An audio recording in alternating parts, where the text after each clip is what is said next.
Welcome to the Integrate Schools Podcast. I'm Andrew, a white dad from Denver. And I'm Val, a black mom from North Carolina. And this is Seeds of Resistance, the Lemon Grove Legacy. I'm very excited about today's guest because not only is she an author, she writes my favorite genre.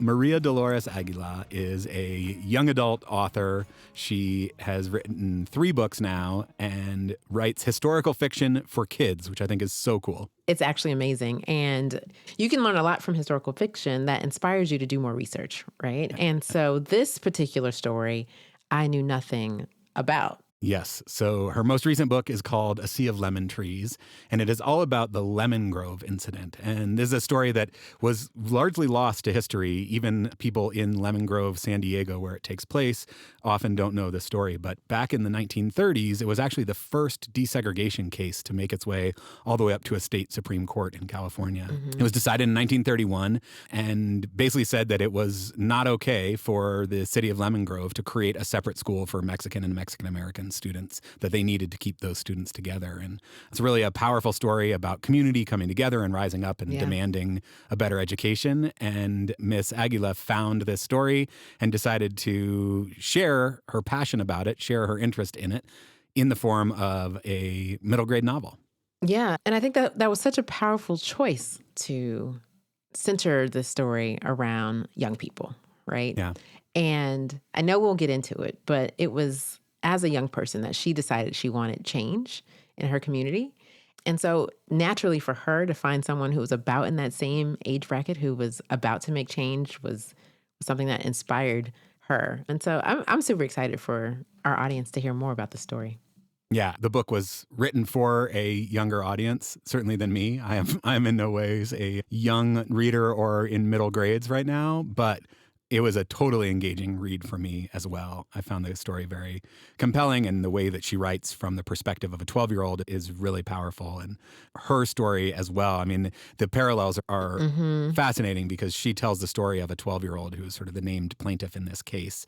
The book is written from his perspective, and her own personal story of her time as a 12-year-old. Both of them really come together to make for a powerful conversation. So I think we should take a listen to the conversation. Listeners will notice that, Val, you are suspiciously quiet in this conversation. I know. I unfortunately had to miss the interview. Yeah, I'm so sad to have missed it, but I have listened and I'm ready to talk about it.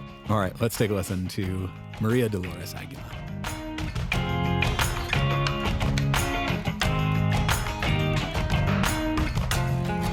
Hi, my name is María Dolores Águila. I'm a Chicana writer from San Diego, and I'm the author of A Sea of Lemon Trees, Manila Sunday, and Barrio Rising. Amazing. How did you become a writer? So I am one of those people that always wanted to be a writer from when they were very little. When I was a kid, I was like a voracious bookworm. Like, I loved reading. I would have my mom read me the same books over and over.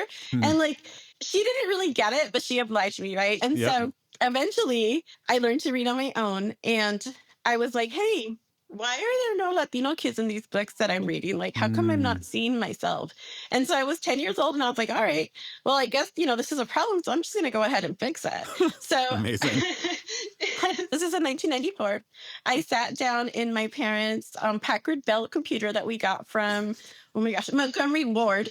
And yep, we have clearly identified what time period that was. And it was Windows like 3.1. And I, opened up a document and I'm like, all right, I'm gonna fix this problem of representation in children's literature. And like I read like a page and a half and I got stuck.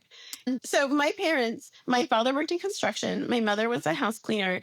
Like they didn't know anything about writing. Like they didn't even graduate from high school. And so they were gonna be like, okay, well, what you need here is like the call to action and, that kind of thing. So they're too busy worrying about like, rent and mortgage and all that kind of stuff, right? They weren't wanting to fix the state of children's literature with me. Little 10-year-old you on your own fixing the state of children's literature. Yeah. I'm like, I'm on a mission. I got to fix things. Yeah. So, I gave up. I didn't know that like getting stuck is actually part of the process. Like that's something that always happens. Right. And so, I just gave up. And then after that, like I figured, well, I guess it's just not for me. And so, I just went throughout my life. I graduated high school. I went to community college. And then everything changed when I had kids. So I have 3 kids right now. They are 14, 12, and 9. And I realized when my middle son was about 1 year old, I was like, I'm in charge of these people and they're going to grow up and like I'm the example. And I was like, how am I going to tell them to follow their dreams when I'm not even following my own? Mm. So I was like, okay, well, we're not in the time of like the Packard Bell and Montgomery Ward. Like there's an internet out there Right. and it has a lot of information. So I started to try to figure it out. And it was hard. The things I wrote at the beginning weren't very good, but I persisted. Yeah. And eventually, I want to say like 5 years after I set the goal, I was like, all right, I'm going to go ahead and start sending this out to agents and see if someone resonates with what I've written. And a lot of people didn't. I got ignored or I got a no thank you, which was like a hard pill to swallow because, I'm sure. I was drawing back from that childhood, like, we're going to fix, children's literature. And, I thought it would, people would be like, hey, come on right in. Yes, like, let's do it together. Yeah. And they were like, never mind. And so eventually I got better.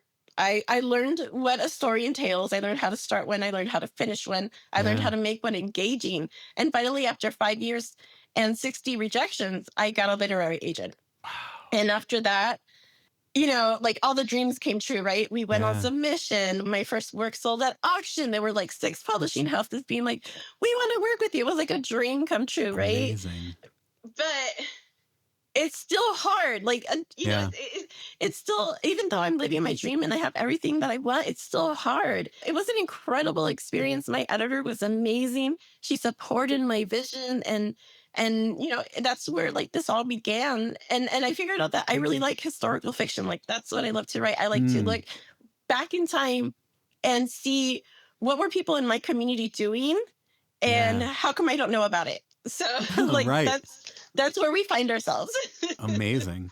Who poured that into you? That like, I'm going to change the world. You're 10 years old. You've got a Hewlett-Packard computer from Montgomery Ward and no people around you to sort of model for you what it looks like to become a writer, but you still had the faith in yourself and you saw the need in the world and you thought, well, okay, I'm going to go fix it. Who poured that into you? My mom. So my mother, my gosh, I don't even know where to begin with this woman, but she is like everything to me. And so when I was in second grade, right next to our school, there was this place. It was privately owned, but everybody called it the Stein Farm. And it's like this farm that goes back to like 1910. And somehow my mother had found out that it was slated to be redeveloped into like a multi-unit property. And my mom was like, absolutely not. And so together with the school, they formed a petition and they started going out there and getting signatures. And I went with my mom door to door getting these signatures. And I remember thinking like, wow, my mom is going out there and she's making a difference like right next to my school. Right. We ended up being successful and we kept the Stein Farm and it's like a living history museum now, right? Oh. And I live like a block away from it. And my kids go to the school that I went to. So every day I walk by it and I'm like, wow, like it's still here. Like this has outlived the work that all those people did to come together. And so, I heard a lot of people tell my mom no, and she just went to the next door. So right. Without a high school diploma, without the like backing of a big organization or something, she just saw the problem and went out and tried to fix it. Yeah, she just goes out there and tries to fix it. And and not only did she not go to high school, she only went to the 5th grade. So like my mom does not have like, a huge educational background. She values education for me and my brother and her grandchildren now. But, she didn't have that. And she still went out there and did that. So it made me feel like you can do anything if you really want to. Like if you really want to, you're going to go out there and you're going to burn rubber, right? And you did. That's so inspiring. That's an amazing story. Why write for your young audience? As I mentioned, I longed to see myself in books when I was a young reader. Yeah. So that's one of the reasons that I write, but I write it as a form of social capital. So what do I mean by this? I mean that when young kids read my books, they can see that communities that they belong to have come together in the past and have achieved great things. And when you haven't seen that before, that information has been repressed, that information has been hidden from you, you don't know what you're capable of today to make positive change in your part of the woods, right? You can't be what you don't see, right? Right.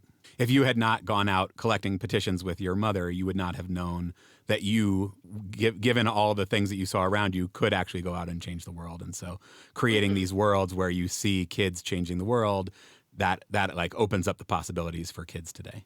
Exactly. And I try to paint a full picture when I write these events, right? Because it's not just like an easy, exciting part. There's Right. hard parts, there's bitter parts, there's sad parts. Sometimes Yeah. it doesn't work exactly like you thought. And I think sometimes when we read about these events, it's a bit of a disservice not to include the hard parts because you Yeah. might think you're doing it wrong and you're really not. It's just the way that it Right. happens. Like if you didn't know that it's normal to get stuck writing, you might not have ever started writing again. Right. Right. It's not all the glory. Yeah, that's amazing. You write in verse. Why do you write in verse? I have loved verse since I was a very young teenager. Like I had my notebooks full of these angsty teenage verse. Nobody understands me. Woe is me. Like the world is so dark and hard.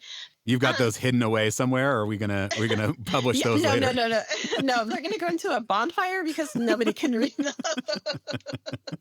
I always loved poetry. And Sandra Cisneros, which was one of the first authors I had ever read that was a Chicana author, she has a very poetic style of writing, and she has some books of poetry. So I loved those.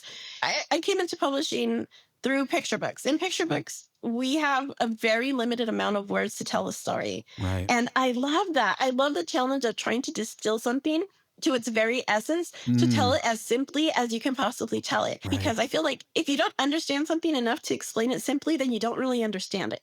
Oh, So that's brilliant. I'm always trying to get like a really deep understanding before I even get down to write. But I also wrote it because I want A Sea of Lemon Trees and the other stories that I write to be accessible to kids that are maybe a reluctant reader, right? Because not everyone is excited about reading as I am, right? And so I don't want them to miss out on the story that I'm telling, the lessons that are in there, because they open up the book and they see this big block of text, right? And they're like, oh, like, let me go ahead and close it. Like, I don't want nothing to do with this. When they open it and they see the verse and they see all the blank space, they're like, okay, yeah, I can get through this page. Oh, look, I can get through this next page. Oh, look at this next page. Yeah. And before they know it, they finished a book and they have that accomplishment under their belt, right? And like, it makes you want to do it again. So I wanted it to be told as simply as possible, but also accessible for a reluctant reader. I mean, you definitely achieved that with Sea of Lemon Trees. I couldn't stop because like every page, I'm like, oh, it's just this. There's just a few words on this page. I'll just read this one. Oh, and then look at this next one. Look at this next one. Pretty soon, like the whole story has been told. It's amazing. Before we talk about the book a little bit, what was your own school experience like growing up in San Diego? What were the schools that you went? You said that your kids go to the same school you went to. What was that school like growing up? What's it like now?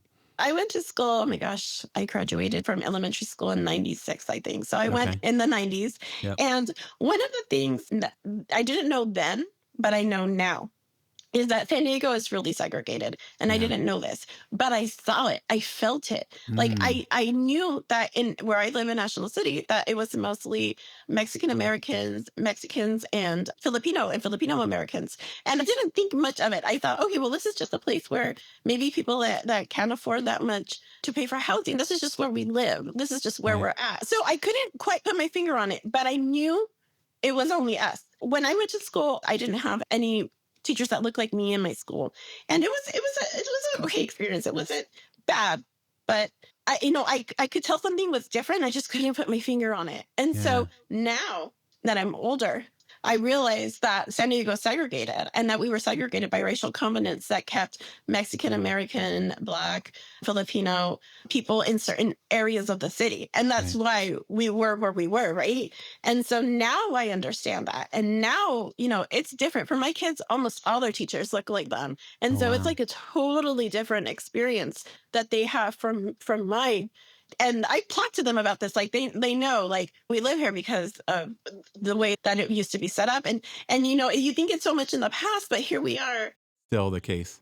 Right? It's crazy to me. Right. So now you like can put your finger on it, understand it wasn't an accident. It's not just the way things happened to be, but there was actually real intentionality behind creating these segregated spaces.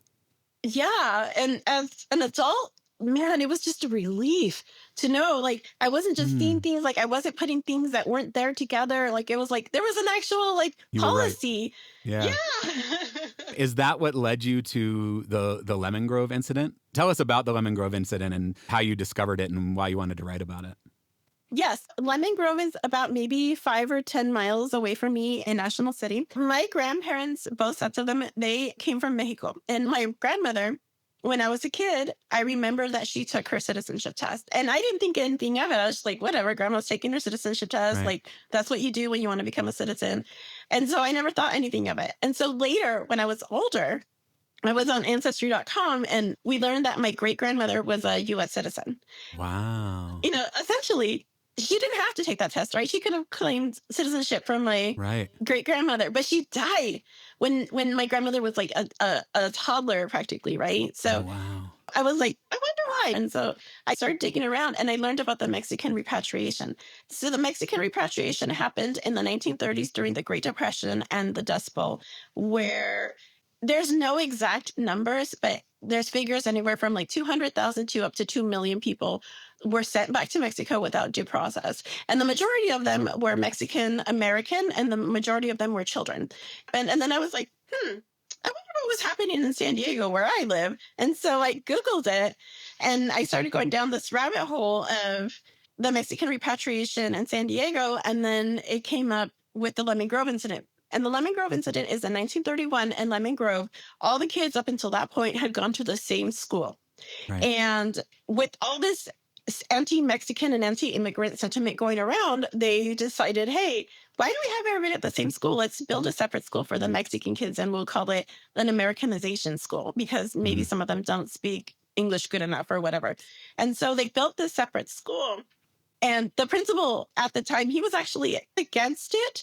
And he told the families to organize, but he was kind of limited on what he could do. Right. And so the families found that out and they organized. They formed the El Comité de los Vecinos de Lemon Grove, which is a committee of Lemon Grove neighbors. And they got in touch with the Mexican consulate and they got in touch with the lawyer and they successfully won. But it wasn't without a lot of heartbreak. Right.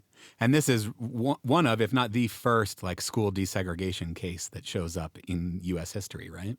Yes. So this is 1931. It's another, 23 years before Brown v. Board happens. And, and yet this was a successful desegregation case way back in the 30s. Yes. So it kind of got relegated. I don't know why nobody really talked about it. And maybe it has something to do with that generation of people that were just not one to like toot their horn and be like, I was a lead plaintiff. Look at what I did. Yeah, exactly. Right. Yeah. It's like a story that, I mean, I feel like it's gotten more attention recently, but there was a long stretch of history there where sort of nobody was talking about it. It was somewhere like somebody wrote the history of the Lemon Grove School District through that period and didn't even bother mentioning it. Yeah. Like I saw that and I was like, wow. It's crazy. Yeah, I think it depends on who's doing the writing, right? Absolutely. Who finds it important. Right.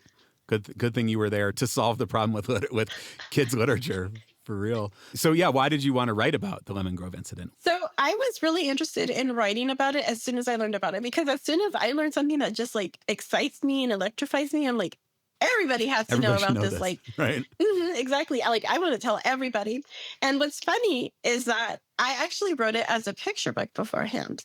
And my editor said, hey, why don't you write a middle grade novel? And as soon as she said that to me, like in my mind, I was like, I live in a sea of lemon trees. And the poem just flowed out of me. And I was like, all right, I'm going to do this. It took me about a year to adapt it. That's amazing. The named plaintiff in the case was Roberto Alvarez. Talk about like the justification the school district gave for why they needed the school and why Roberto was chosen to be the lead plaintiff in this story. So the school was an Americanization school. What does that mean? That means like kids from different backgrounds were pushed there to show how to be American or whatever it is, right?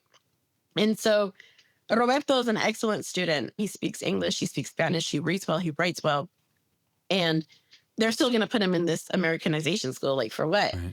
He's already got all of American and also Mexican. He's like American plus already, but we're going to send him to this school. Yes, and I wanted to show like how absurd that was. Yeah. So Roberto was chosen because he was an exemplary student. He was bookish. You know, he could speak well, write well, and do everything that a lead plaintiff would have to do, right? So that's why they chose Roberto. There was part of the justification I feel like I read too that like, you know, these Mexican kids aren't smart enough to do the normal American school, so we need to send them to this special school. And then you've got Roberto, who's probably smarter than every other kid in his grade, and also there to push back against that. And you write the book from his perspective. But why from his perspective as the sort of main character in the book? One of the things in storytelling is that we always tell the story from the perspective that's the most interesting, right? Because if you're writing a story and the side character is having like a ton of fun and a lot of stuff is going on, it kind of makes you like wonder, like, why am I stuck over here with this boring guy, right? Exactly. So that's why I decided to tell it from his POV, because his perspective was going to be the most interesting. And of course, we want to keep the reader engaged through the whole story. How old was he when this was going down? 10 or 11 or something? So one of the most interesting things is that Roberto was 12 years old and in fifth grade. And I don't know how that happened, because 12 years old is usually older, right? Like my kid is 12 and he's in seventh grade. So he's in fifth grade. I was drawn to him because, what courage does it take as a child to become a lead plaintiff, to carry all this, right? Yeah. And be the voice of your community. And you must be so scared if you get it wrong, right? Right. Your ability to take his perspective is, I mean, I'm not 12 years old anymore, but it feels like you're reading the diary of a 12-year-old. You were like so deep in his world. You wrote, I do not feel like a little kid or a teenager. I'm in between, straddling between two possibilities, the same way I exist between English and Spanish, Mexican and American. You also wrote, I love this part, adults always say you're being disrespectful if you point out when they're wrong, which I just love. And it feels like you are so like deep in the perspective of this 12-year-old boy. How do you do that? I think it helps a lot that I have kids and I get to see what they go through, how they feel about certain things. But also I think about how I felt when I was 12 years old, how just like in between everything I always felt. And so I tried to draw on all that from my past. And then like seeing the world through your own kids' eyes. Yeah. Because my kids have a very strong sense of justice, like what's wrong and what's right. And I think, that's something that's common to a lot of kids. Like they understand that when things are not fair, like, and they're not afraid to say something. And I think that's something that drives Roberto. Yeah. I mean, the experience for me of reading it from his perspective, and I know I'm not the primary audience for this, but I found it so compelling to like see the world through his eyes because it makes some of the absurdities a little more apparent. You can imagine a 12-year-old looking at this being like, this doesn't make any sense. Like, why can't we go to school together? It's so simple. Yeah, to them, everything is so simple. And maybe things are that simple, but as grown-ups, we get stuck in all the grays, right? Mm-hmm. So Roberto is going to school. He's got all of his friends. There's this beautiful backstory that kind of really puts us squarely in Roberto's world. And then this new school is opened and all of the Mexican kids are asked to go to the new school. But he and some of his friends and some of their families decide not to send them to that new school. Kind of walk us through like what happens in that part of the story. The majority of the families, they decided they weren't going to send them to school. So it was at great personal risk that they did this. Only one family sent their kids to school, and that was a farrier. And he said that he couldn't afford to alienate his customers. So that's why he did it. Right. But things start getting intense when the city starts investigating, the county starts investigating, and they start trying to coerce them to go back to school. And then there's a threat of like, oh, well, are you on social services? Like, why are you not following the law? Your kids are supposed to be in school. Right. So it adds pressure to an already struggling community, right? Because you're worried about your job, you're worried about your kid's school. And now the county's coming around and say, why aren't you doing this, right? So not to mention your kids aren't going to school, so they're not getting the education they're supposed to be getting. They've got to do something during the days because they're not at school, and all those other pressures too. Exactly. And so it becomes like this pressure cooker, right? I mean, they want to go to school, they just don't want to go to that school, and rightly so, right? Because it's a retrofitted barn with like 2 teachers for like 80 kids. Right. And so, it makes sense, but there's all this pressure and things could start getting tighter and tighter and tighter until, something has to give. And eventually something does give. Yeah, and this leads to the lawsuit. They file the lawsuit. The comité gets together and they say, we're not going to send our kids to school. And the lawsuit, works its way through the courts. And eventually they do come out victorious. Talk about winning that case and what it meant to the community and what it's meant since then.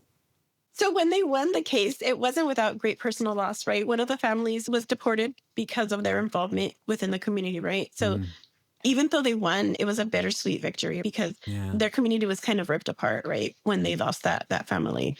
So it was a victorious, it happened. And then they just didn't talk about it anymore. They just all went back to school and they were trying to be like nothing happened, which is, I don't know, maybe it's just the time because it's 1930, but they just went back to whatever had happened. And so when I was reading material on this, one of the most interesting things I found was that the school board didn't have any money to appeal the case, but had they appealed the case, it probably would have been reversed. Oh, wow. Yeah, but they just had run out of money. And they said that the judge that they went with that oversaw the case, he was a liberal judge, and it was gonna work out. But had they appealed the case, like what would have happened? Like what would Right. like this would have been drawn out a lot longer. And it's just interesting to see like the paths that history takes and the way that things end up working out. Right. They just happened to get assigned to a judge. The school board just happened to run out of money, and then that's how things continued. Mm-hmm. The pressure on Roberto, which I think is another thing you just capture beautifully, must have been immense. Talk a little bit about where you leaned into actual history and where you diverged, like where it became historical fiction versus just history. I think it turned into historical fiction because I realized that I didn't know for sure what Roberto felt like, right? Yeah. But what I do know is that I have been in a very similar position to Roberto. When I put out my debut book, all of a sudden I became this voice that was talking about my community, right? And all of a sudden there was a lot of pressure on me, and I was like, oh my gosh, like, am I doing things the right way? Oh, Like, what do people wow. think? So I was able to draw from that for my own life. And there's a lot of things that I draw from my own life, and I put in the book. One of the biggest examples being about the piñatas, right? When he doesn't get a chance to hit the piñata. And I Yeah. was always the tallest kid growing up. And so I would be at the very end of the line. I'd be like, oh my gosh, I'm not going to get a chance to hit the piñata. These little kids are tearing it up. And so, Right. I drew a lot from my own life to use for Roberto, because I feel like as human beings, we're wired for stories, and Yeah. we connect through stories, right? And when we experience a story, it's almost like we live through it. So I had to draw from my own life so the reader, especially young readers, could connect with Roberto's journey and experience it more profoundly, more immersively, more deeply. Right. That helps me understand why it's so compelling, why you feel like you are so much inside of Roberto's head, because it is also your own head in so many ways. It is also your own story told through his eyes. Yeah, that's beautiful. There's this sort of theme of in-betweenness that runs throughout the book of, he feels like not quite a kid, not quite a teenager. He's not quite Mexican. He's not quite American. His like both speaking Spanish and speaking English. He's brave to be doing this, but also scared about screwing it up. The community, he's strengthened by the community that he's part of, but recognizes the ways that community is pushed to the outside in the country. Talk about some of that like theme of in-betweenness. I think as a Mexican American myself, like I have felt that in betweenness my whole life. And that's something people like me, we struggle with. Like there's that famous line from Selena when he says, we're too Mexican for the Americans and we're too American for the Mexicans. And man, when they said that and I saw that in that time, like I felt that in my soul. I was like, yes, that's how I feel. And it just always resonated deeply with me. And also, like when I speak in my everyday life, I speak in Spanglish. Sometimes a word in Spanish is much more appropriate than a word in English. And I feel like people understand that feeling of not being enough for either side. They understand of just not fitting into the labels, right? Right. And that's somewhere where we can find a lot of commonality, where we feel like uncomfortable or like not enough. Like those are very vulnerable places to be. And when you meet someone there, like you can touch them, right? You can connect with them on a deeper level. It also seems like it ends up being part of both Roberto's strength, but also sort of the community strength. The in-betweenness also is why there is the ability to see a broader set of possibilities. And even the book is like, there's Spanglish in the book. There's little sections in Spanish. There's words in Spanish that pop up there. There's like such richness. There is a cost to feeling in between, but also a real benefit to being in between, it seems. That what you just said, like there's a cost, but there's also a benefit. Like it's such a human thing, like everything has its pro and everything has its con, and there's the good and there's bad. Like with Roberto, being a 12-year-old and being so direct and seeing things very simply, but yet things aren't like, I don't know. I think the world is so complex, and to put all this together so people like can get what I'm trying to say of life is hard and life is beautiful, and it's also sad and it's also happy. It's like everything all at once. Roberto certainly captures that. One of the other big themes of the book, it seems, is the power of community. And again, you start out by placing us squarely in the world of Roberto and highlighting all the strengths of the community. I'm imagining it's a community that was probably looked down upon by a lot of people in power, and yet you see through this story the power of that community. Talk a little bit about the power of community and why it felt important to tell that part of the story.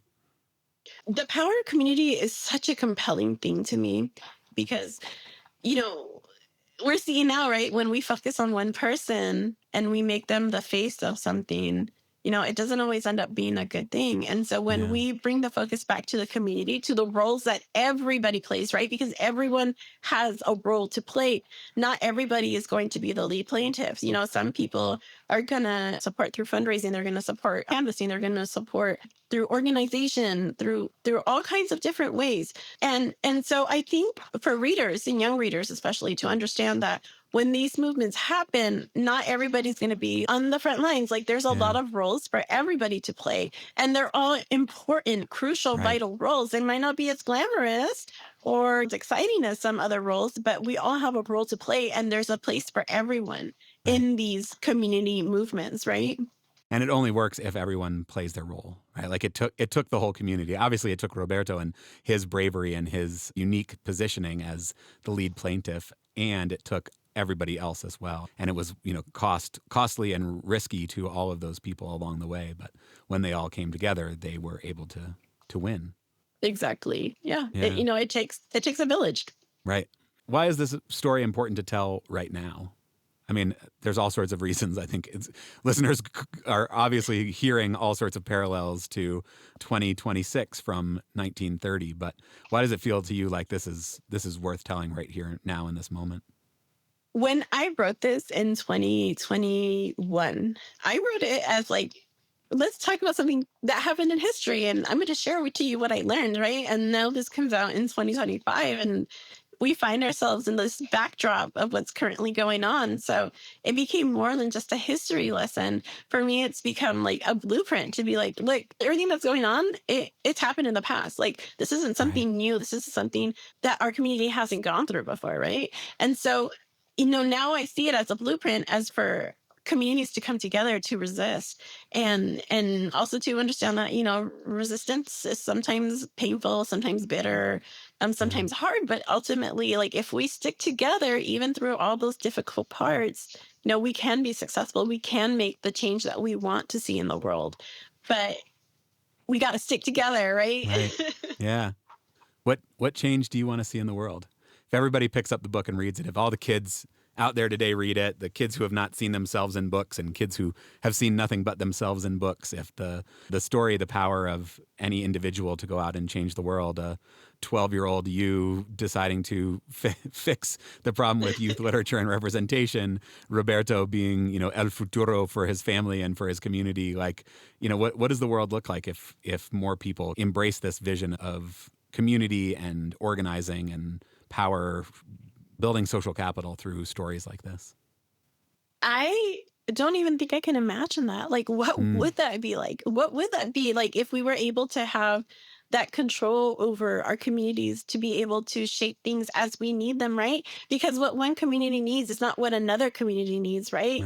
So how do we reshape this world in the image that we wish to see? To me, like that's a utopia. But on the smallest level, I hope that it inspires kids to see themselves in fixing the things in their community. So like maybe, for example, in one community that's like with the things with book banning, they come together and they fight against that, and they work with people who are already doing the resistance within that.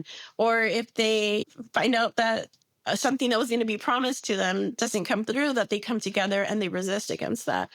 For me, I can't imagine what it would be for other people because I don't know their needs, but I know for myself, the idea of them understanding that I come from a community of resistance and resilience and success, like that gives you more power than anything else. Just like when I was, a kid and I didn't know that you get stuck when you write. I didn't know that communities in my neighborhood had come together. Knowing all that stuff gives you power to move forward. It lets you imagine a different future, right? Because you can't, like I said, you can't be what you don't see. And if you don't know what's possible, then you can't create something new, right? Yeah.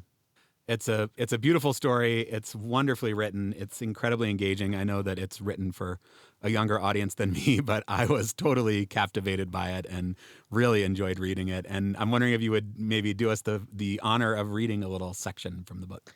Yes, I'm going to read from the part where the kids have been out of school for a little while and they're finding ways to fill their days.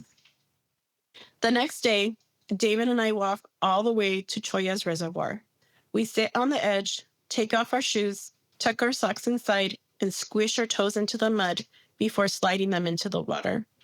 Geese with long white necks and bright yellow bills honk as they fight over a piece of bread crust and a handful of stolen chicken feet from my pocket. Later, we look for a long stick, a piece of cut fishing line, and a lost hook to fashion into a fishing rod. We never catch any fish. It doesn't matter, as long as we are together. Slowly, it becomes normal to play in the lot with Carter, Pancho, David, Socorro, and Mary. In the middle of the day, when we should be at school, studying times tables, reading books, and eating lunch. One day, David asked me, "Do you think they miss us? Do you think they notice we are gone?" I don't know what to say. I wonder if Miss Markland sits in an empty class, writing on a chalkboard for students that never come. I wonder if the other students think of us at recess. Do they ask for us? Do they wonder what we're doing? What do the teachers say to them? Or are they happy to have the whole school to themselves? Beautiful. Thank you. Thank you for coming on and sharing. Thank you for writing this beautiful book. Your story is incredibly inspiring. I can only imagine the next generation of kids who will take your words, who will see themselves in you and be able to go out and change the world too. So really appreciate you coming on. No problem. Thank you so much for having me.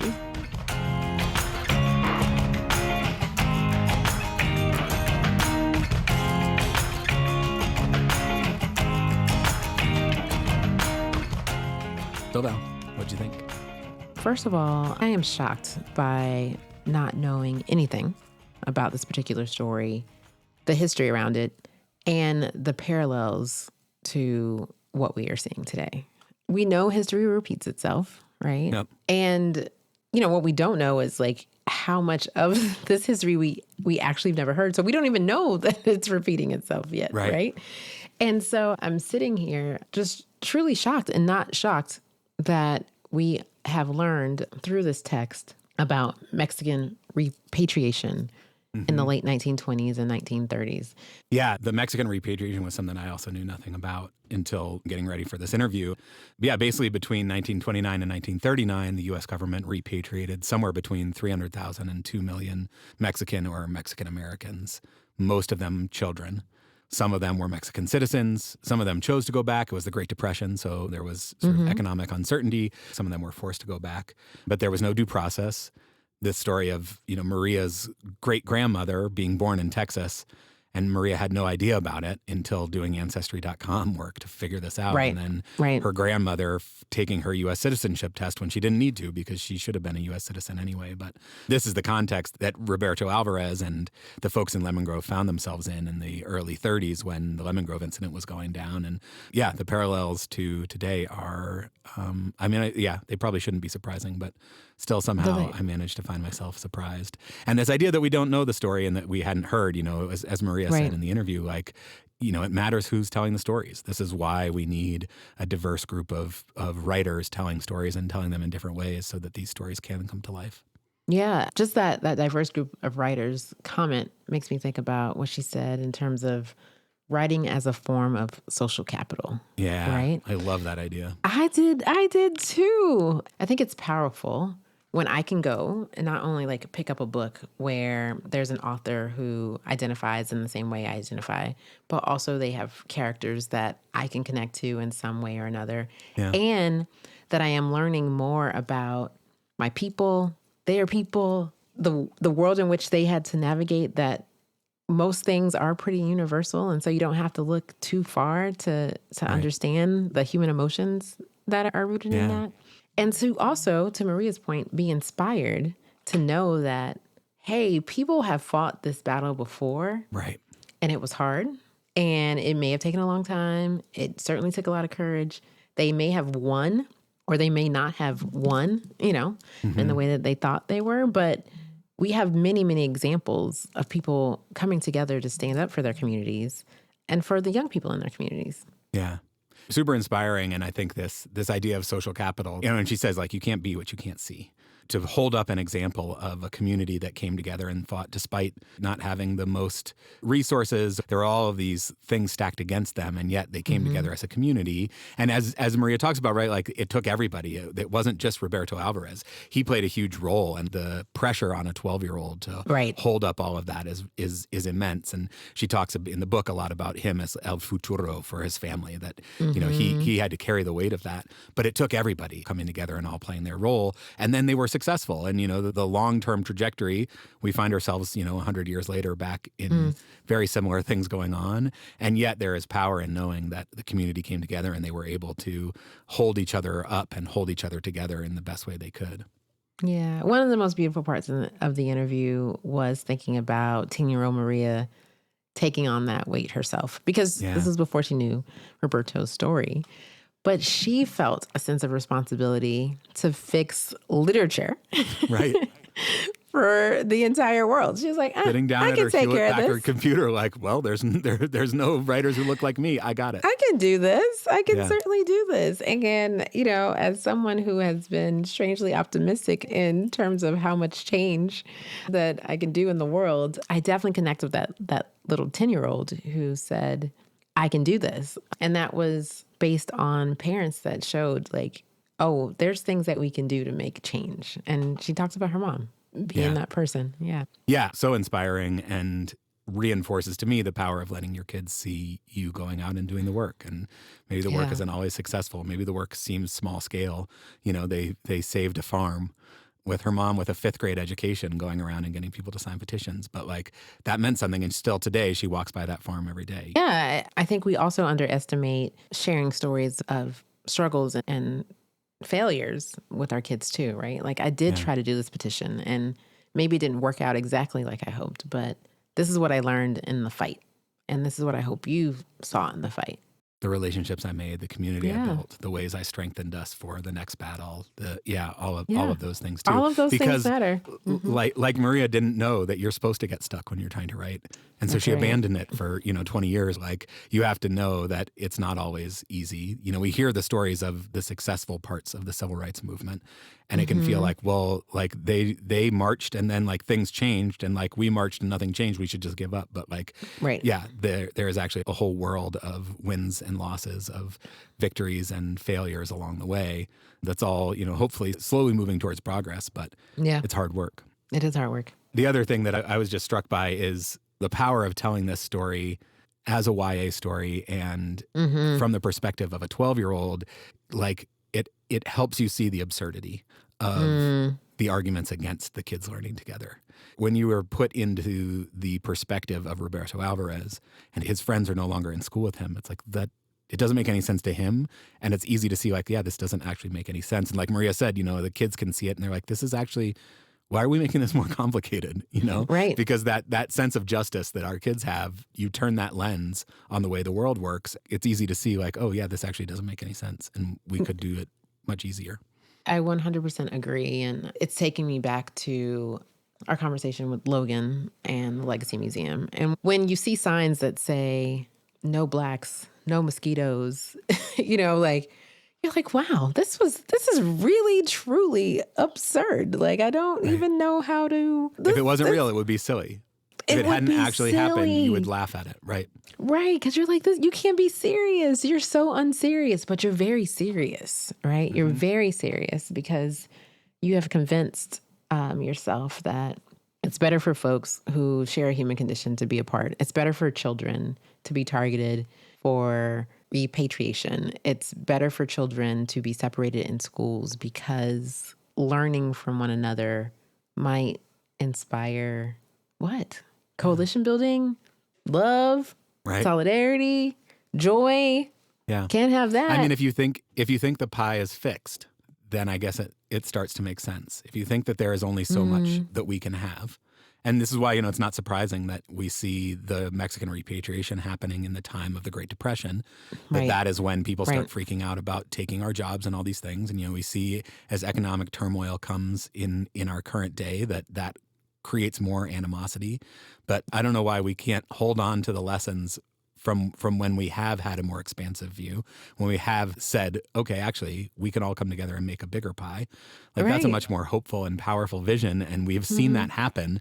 I would love to find a way to convince everyone to hold on to that version rather than the, zero sum Heather McGee fixed pie that we all have to fight over scraps from. What I also I appreciate Maria's reflection and thoughtfulness about this in-between space. Yeah. Right. And I don't know if you've ever felt like that in-between space in your head. Is that something white men feel?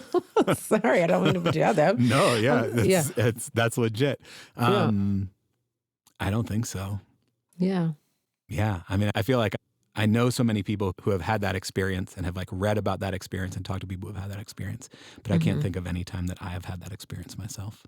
Yeah. There have been times that I haven't felt like I could be American enough, right? Mm-hmm. Even though my family is here and we built here and I have family members who have served and... Your family has been here for longer than a lot of other families. Right. And so it's kind of a weird place to be. And so I appreciate her putting some language around it. When we think about your pie, I am hopeful that in this larger pie, we can expand the idea of what it means to belong to this country. Yeah.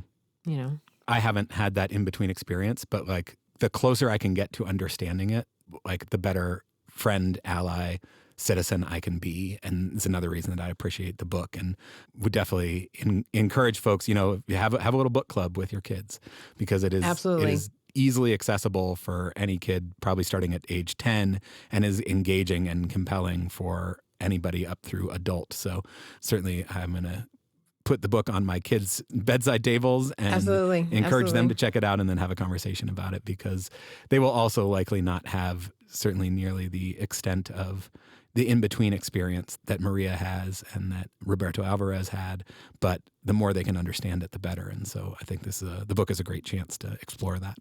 Yeah, I think what it also illuminated for me is the importance of really understanding the community in which you come from, right? Yeah. And so there are going to be stories like this in every community, and there will be people and names that you don't know that maybe you have a chance to learn and share that story and be inspired by that story. And we're currently at a moment in history where Cesar Chavez has been identified as a predator, a rapist, and that has shaken a lot of people who followed his movement, believed in the movement. And the movement is not just one person, right?